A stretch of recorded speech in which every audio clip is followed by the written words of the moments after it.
प्राचीन समय में विद्यार्थी गुरुकुल में रहकर ही पढ़ा करते थे। बच्चे को शिक्षा ग्रहण करने के लिए गुरुकुल में भेजा जाता था। बच्चे गुरुकुल में गुरु के सानिध्य में आश्रम की देखभाल किया करते थे और अध्ययन भी किया करते थे।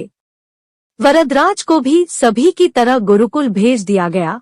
वहां आश्रम में अपने साथियों के साथ घुलने मिलने लगा, लेकिन वह पढ़ने में बहुत ही कमजोर था। गुरुजी की कोई भी बात उसके बहुत कम समझ में आती थी। इस कारण सभी के बीच वह उपहास का कारण बनता है। उसके सारे साथी अगली कक्षा में चले गए, लेकिन वो आगे नहीं बढ़ पाया। गुरुजी जी ने भी आखिर हार मानकर उसे बोला, बेटा वरदराज, मैंने सारे प्रयास करके देख लिए हैं।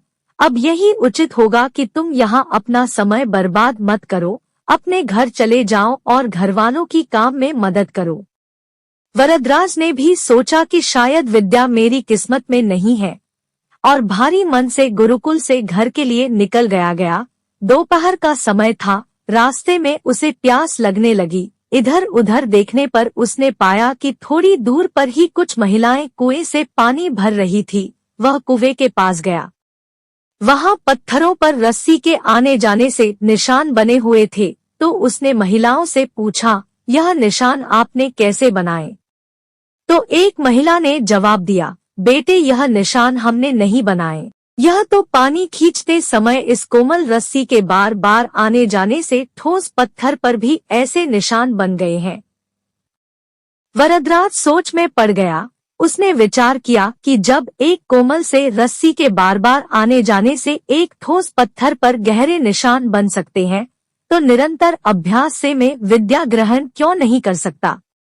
वरदराज ढेर सारे उत्साह के साथ वापस गुरुकुल आया और अथक कड़ी मेहनत की। गुरुजी ने भी खुश होकर भरपूर सहयोग किया। कुछ ही सालों बाद यही मंदबुद्धि बालक वरदराज आगे चलकर संस्कृत व्याकरण का महान विद्वान बना, जिसने लघु सिद्धांत कौमुदी, मध्य सिद्धांत कौमुदी, सार सिद्धांत कौमुदी, गीर्वाण पद्मंजरी की रचना की। दोस्तों, अभ्यास की शक्ति का तो कहना ही क्या है। यह आपके हर सपने को पूरा करेगी। अभ्यास बहुत जरूरी है, चाहे वो खेल में हो या पढ़ाई में या किसी और चीज में। बिना अभ्यास के आप सफल नहीं हो सकते हो। अगर आप बिना अभ्यास के केवल किस्मत के भरोसे बैठे रहोगे तो आखिर में आपको पछतावे के सिवा और कुछ हाथ नहीं लगेगा। इसलिए अभ्यास के साथ धैर्य, परिश्रम और लगन रखकर आप अपनी मंजिल को पाने के लिए जुट जाएं।